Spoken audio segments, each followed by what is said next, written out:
Beamy, 23, women's studies major. Thesis on toxic masculinity in dating culture. Run feminist Instagram with 20K followers. Post daily about male privilege. Men have dating on easy mode. Just exist and women throw themselves at you. Get thousands of likes every time. Always believe Tinder was designed for male fantasy. Endless catalog of women. Swipe through hundreds like shopping. Get matches constantly. Have all the power in dating dynamic. Post weekly about how dating apps exploit women while rewarding mediocre men.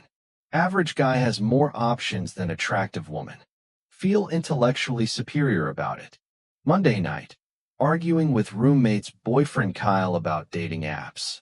He's complaining Tinder is brutal for guys. Says he barely gets matches. Conversations go nowhere. Laugh at him. Tell him maybe try not being walking red flag. He shows me his profile. It's decent. Good photos, normal bio. Nothing problematic. Shows me his matches from past month. 3 total. 1 never responded. 1 sent hey then ghosted. 3rd unmatched randomly. Tell him he's probably aiming too high or his personality shows through somehow. He gets frustrated. Says I have no idea what male dating experience is like. Challenges me to try it. Accept immediately. Going to prove how easy men have it on Tinder. Document the privilege in real time. Tuesday morning, create perfect male profile. Use photos of friend's brother Jake. He's decent looking, not a model but solid 7 out of 10. Name him Ryan. 24, works in graphic design, likes music and travel. Bio says looking for genuine connection. Love live music and exploring new places. Always down for good conversation. Safe, attractive, approachable. Everything women claim to want. Upload photos showing personality. 1 at concert, 1 hiking, 1 with dog, professional headshot. Variety without trying too hard. Ryan goes live at 10 a.m. Ready to expose male dating privilege. First hour of swiping. See hundreds of women. Swipe right on maybe 60%. Mix of attractiveness levels, ages, interests. Not being too picky since men supposedly have abundance. Hour 1 results. 2 matches. Must be algorithm warming up. Hour 2. Swipe through 100 more profiles. Get 1 additional match. 3 matches total. None have messaged yet. Feel first twinge of confusion. On my real profile, matches message within minutes. Hour 3. Continue swiping. Up to 5 matches now. Still no messages from any of them. Check if app is working properly. Everything looks normal. Women just aren't messaging Ryan. Lunchtime check-in. 6 matches after 3 hours of active swiping. 0 conversation started. Post on story. Interesting patterns emerging from social experiment. More data needed. Afternoon swiping session. Get slightly better results. Up to 12 matches by 5 p.m. First message arrives. Woman named Ashley sends, hey. Finally. Respond immediately, hey. How's your day going? She never replies. That's it. Entire conversation. Evening reflection. 12 matches and 8 hours of active swiping. 1 message received that went nowhere. Kyle asks how it's going. Tell him still collecting data, but results surprising. He laughs knowingly. Says this is exactly what male Tinder experience looks like. Wednesday morning, check overnight activity. No new messages. 2 new matches, bringing total to 14. Start messaging matches first to get conversations going. Send personalized messages referencing their photos or bios. Love your travel pics. That beach looks amazing. Where was it? Fellow dog lover I see. What breed is yours? Saw you're into photography.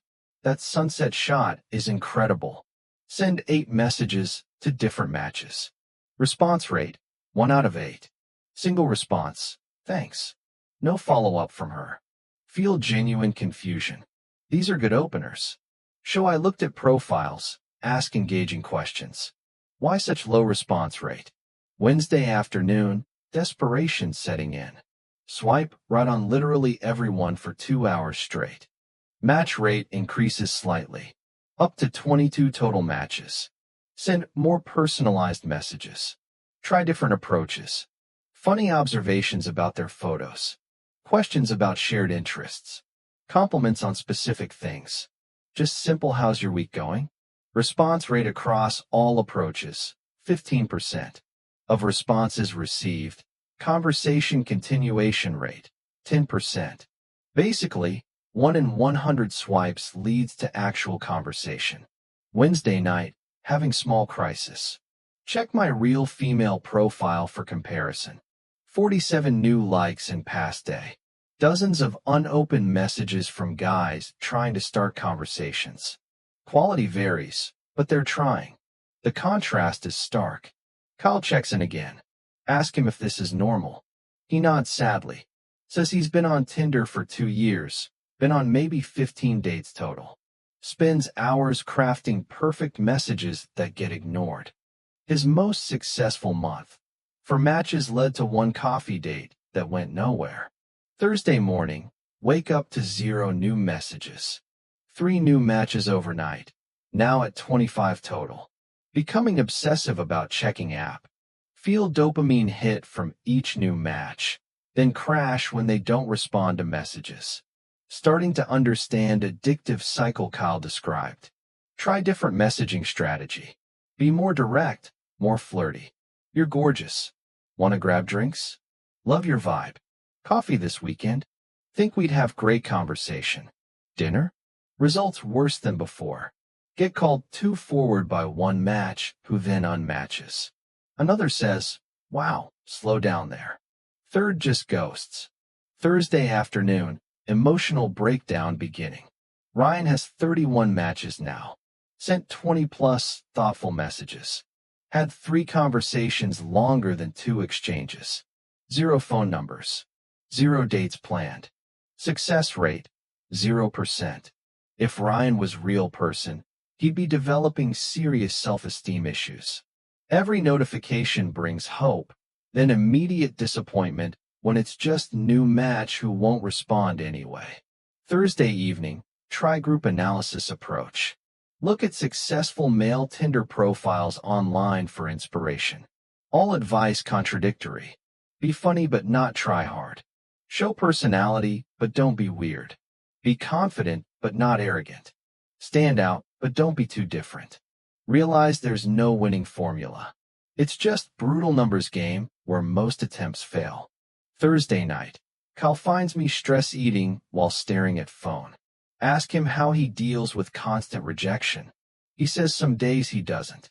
Some days he deletes app for weeks because it's destroying his mental health. Says the worst part isn't initial rejection. It's getting hope from match, then having that hope crushed by silence. Feel actual empathy for him for first time ever. Friday morning, 24-hour mark approaching. Final stats check before giving up. Total swipes, around 500. Total matches, 34. Messages sent, 28. Response rate, 18%. Actual conversations, 2. Phone numbers obtained, 0. Dates arranged, 0. Meaningful connections, 0. Success rate, 0.0%. Compared to my female profile same time frame. Matches without even swiping, 60+. Unsolicited messages, 40+. Response rate when I message, 95%. Guys asking for dates, 15+. Delete Ryan's profile. Can't handle another day of constant rejection. Sit on couch having existential crisis about everything I believed about dating dynamics. Friday afternoon, post-experiment depression hitting hard. Keep thinking about Ryan's failed conversations. Women who matched then never responded. Matches who unmatched randomly. Messages left on read indefinitely. If Ryan was real, he'd need therapy after a week of this treatment. Realize men aren't privileged on dating apps. They're just punching bags for female validation seeking. We swipe right for ego boost, then ignore when they try to connect. Friday evening, research mode. Look up actual statistics on male dating app success rates. Studies show average guy gets 1 to 2 matches per day of active swiping. 80% of matches never lead to conversations. Men send 3 times more messages than women. Male response rates 10 to 15% versus female 50% plus. Average time to get single date, 3 months of active use. Close laptop feeling sick. Friday night, Kyle asks about experiment results. Tell him honestly, I was completely wrong about everything. He doesn't say I told you so. Just nods sadly. Says most women would never admit that. Tell him about the constant rejection, the silence, the feeling of being completely disposable. He says now imagine doing that for years while being told you have privilege the whole time. That hits like truck. Saturday morning, day after deleting Ryan. Still processing emotional impact. Keep checking phone expecting notifications that aren't coming. Phantom buzz syndrome from app 1 deleted. Realize this is what men deal with constantly. Cycle of hope and disappointment that destroys self-worth over time. No wonder so many guys give up on dating entirely. Saturday afternoon, look at my own Tinder behavior with new eyes. Have 60+ matches I never messaged. Swiped right for validation, never intending to talk. Realize I'm part of the problem. Treating matches like trophies instead of humans. Start messaging some matches, apologizing for delay. Mixed responses. Some guys grateful, others skeptical. Probably been burned too many times. Saturday night. Post cryptic update on Instagram. Learn something important about empathy this week. Need to process before sharing more. Get comments asking what happened. Not ready to admit I was wrong about male privilege yet. Sunday morning, still thinking about Ryan's 24 hours of rejection. Every swipe was hope. Every match was excitement. Every ignored message was small heartbreak. If extended over months or years, that psychological toll would be devastating. Sunday afternoon, conversation with feminist friend about dating apps. Share some insights without revealing experiment. She immediately defensive. Says men created these problems for themselves. Deserve whatever treatment they get. But Ryan didn't create anything. Ryan just existed and got crushed by system I thought favored him. Sunday evening, final reflection on experiment. Men don't have dating on easy mode. They have it on nightmare difficulty. Tinder isn't male fantasy. It's male torture device designed to extract validation for women while giving men nothing in return. We match for ego boost, message for entertainment, then discard when bored. Every man on dating apps is Ryan. Hoping for connection, receiving indifference. Monday morning, delete remaining dating apps except one. Focus on actually talking to matches instead of collecting them. Meet guy for coffee who's shocked I showed up. Says most women cancel last minute or never respond to date suggestions. The bar is literally underground. Monday evening, get message from Kyle. Says he met someone at bookstore, asked her out in person. Going on first date in months. Feel happy for him. Also sad that avoiding apps was necessary for basic human connection. Tuesday, week after Ryan experiment. Still processing everything.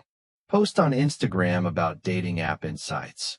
Maybe we should treat matches like humans instead of entertainment. Lose 300 followers immediately.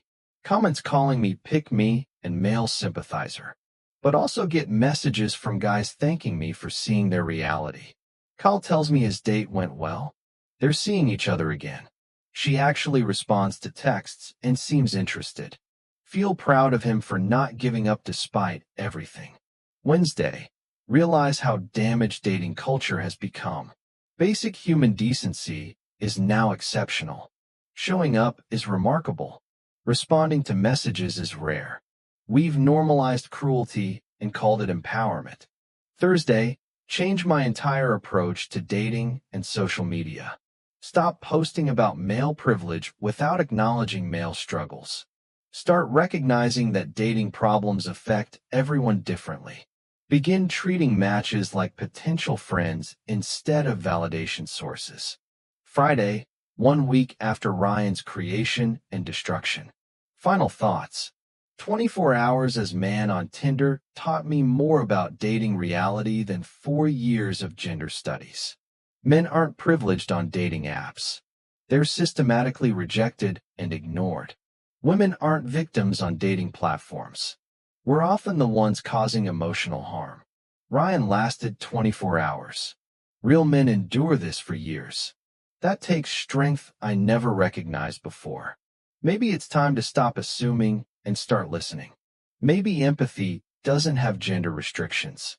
Maybe we're all just trying to connect and failing in different ways. Ryan taught me that privilege isn't always visible to those who have it. My privilege was never worrying about being ignored. His reality was being ignored constantly despite doing everything right. Still feminist. Just more honest feminist now. The two aren't mutually exclusive.